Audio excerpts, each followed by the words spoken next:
assume our own individual responsibility for being a part of that decision. And let us be clear about that. Each one of us has to realize every member of this Senate is participating either by speaking out or by remaining silent in the ultimate decision which will be made. We must never forget that we are dealing in precious lives and not in statistics. We cannot cite that statistic, 400,000 in the Persian Gulf, without realizing that we're talking about 400,000 precious young Americans loved by their families and by their neighbors and cared for by all of us. Last fall, I saw off to Saudi Arabia the members of the National Guard unit from my home county, which I commanded several years ago. It is now composed of the sons and daughters of many with whom I served. I could call by name 80% of the families that were represented in that Guard unit. They're not strangers, they're my neighbors. I know them. They are real people to me. They are not statistics. They are people that in my county we love and we care about. I'm proud of their courage and their love for this country. They're carrying on the historic tradition of Oklahoma Thunderbirds who've served valiantly in many wars in this century.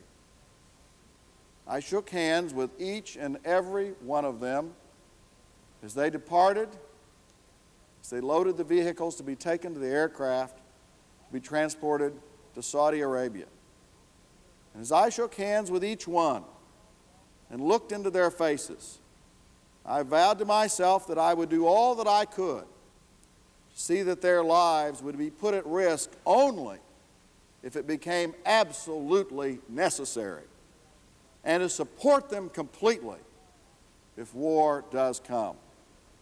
By my actions, I intend to keep that pledge. I will think of them and of all of those who serve with them in Saudi Arabia every day until this conflict is ended. And so shall we all.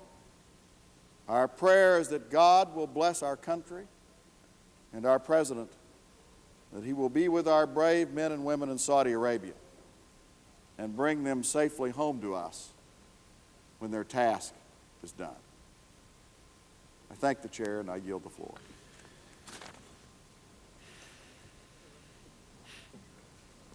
Mr. President. The chair recognizes the senator from South Dakota, Mr. Daschle.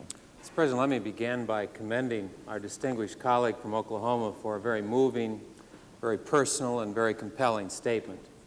He speaks for many of us as he relates his personal experiences in Oklahoma. I rise, as so many of my colleagues have already throughout today and tonight, to express my personal concerns as we debate our policy in the Persian Gulf. I'd like to address each of them as we consider the Senate's position on the resolutions before us now. My first concern is the purpose given our presence in the Gulf. The President or members of his administration have listed 6 specific reasons for U.S. presence there. Before they were released, it was the protection of our hostages. It was to stop a tyrannical dictator, to stop the spread of nuclear weapons, to protect our allies. Secretary Baker in Canada once said that it all boils down to jobs, the 5th reason, and of course, the last is oil. Each of these purposes have merit, but it is a consideration of each purpose, and our ultimate goal is that it relates to that purpose out of which, by necessity, we must now dictate our strategy.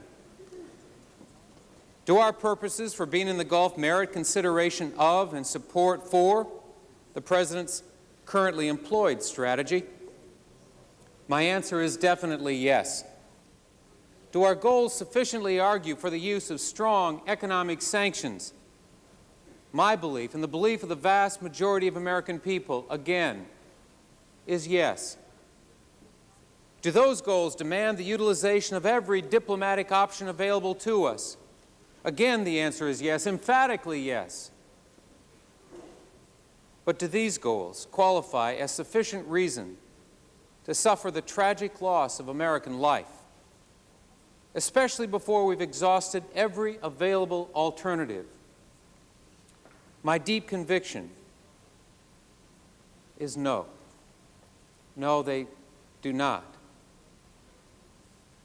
I cannot look at my 17-year-old son or 19-year-old daughter in the eye and say, moving Saddam Hussein out of Kuwait, obtaining the necessary oil from the Persian Gulf, protecting our allies, or saving jobs is worth your life. I can't say that. If at this time I cannot say it to them, how in good conscience can I say it to a mother or father? How can I say it to a sister or a brother?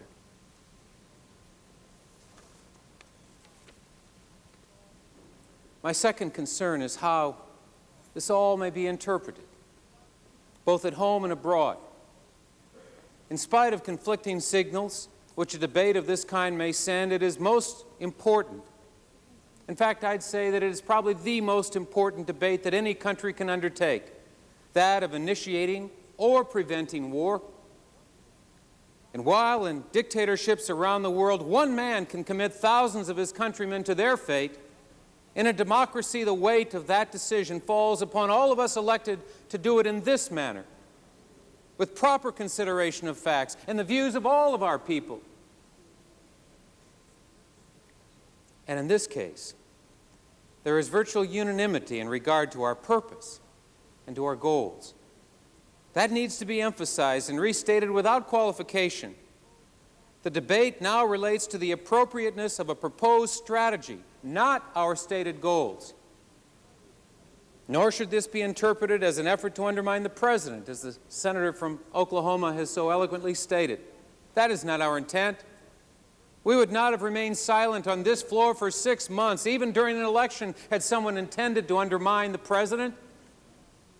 This is a constructive debate about two strategies, both proposed by the President, one which is implemented and one which may be.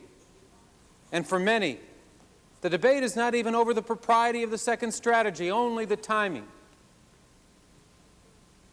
My third question, my third concern, is that as we debate this question, for the most part, we're doing it alone. I'm pleased with the actions taken by the United Nations.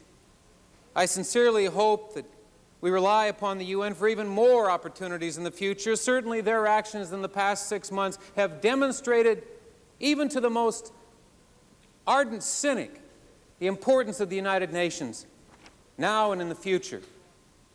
Its involvement in the decisions on sanctions is laudable.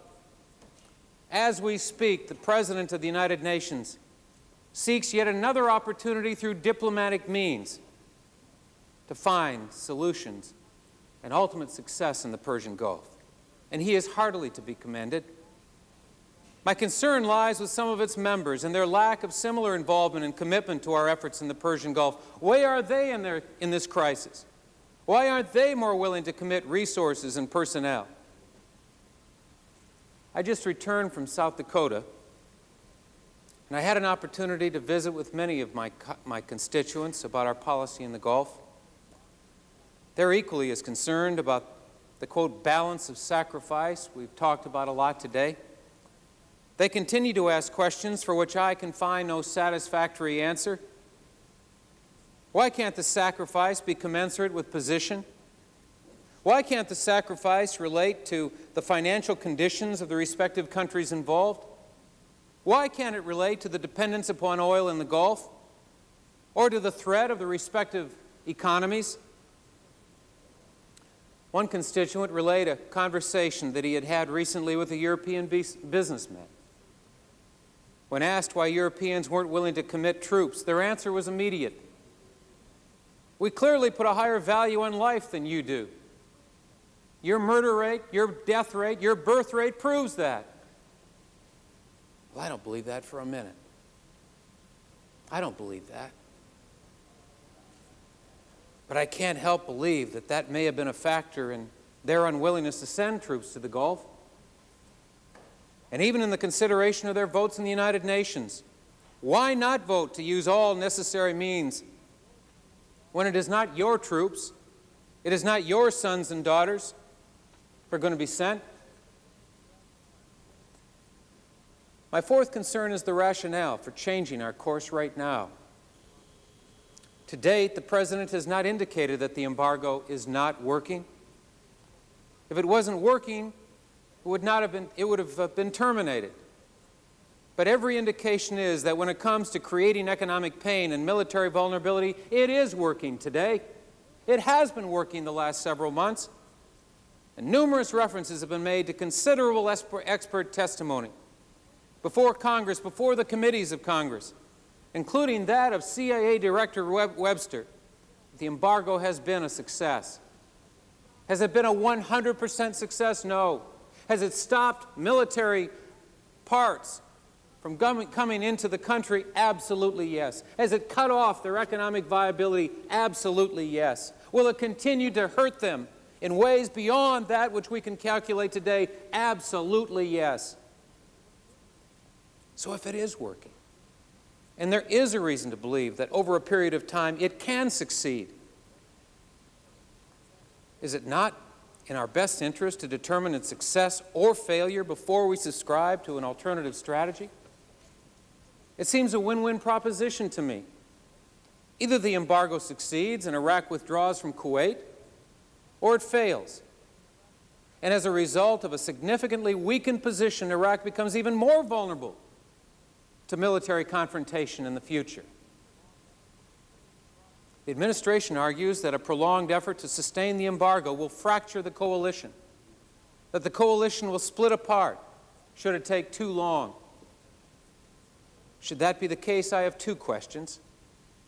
What does that say about our purpose? Are the coalition partners then saying that the cost of sanctions is greater than the cost of an Iraqi presence in Kuwait? If so, what about the cost of war? And secondly, if we cannot therefore sustain a coalition in peace, does anyone truly believe that we can sustain a coalition in war? Well, that leads me to my final concern. My final and greatest concern is that in separating my opposition to a strategy in the Gulf from my support not only for our goal, but most importantly, to our men and women who have been sent there. Our commitment must be to them regardless of strategies and goals. They are the most important thing in the world, more important than oil, than dictators, than politics. They are our family. They're our brothers and sisters. They ought not merely be my concern, but the concern of our policy, whatever we decide. Clearly, they are the concern of our country. And for heaven's sake, tonight, tomorrow, the next day, as we debate this issue, they ought to be uppermost in our mind. There are commitments we owe these young Americans before, during, and after we order them to war. We owe them everything. And should this nation go to war, I'll have a lot more to say about our commitment then. Suffice to say, we cannot, under everything that is right, we cannot ask them to fight without using every conventional means available to them. And when they come home, we owe it to them to provide every attention to health care available to us.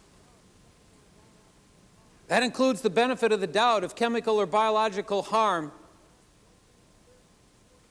may occur to them 20, 30, or 40 years hence. Remember that. Remember that they're going to come home.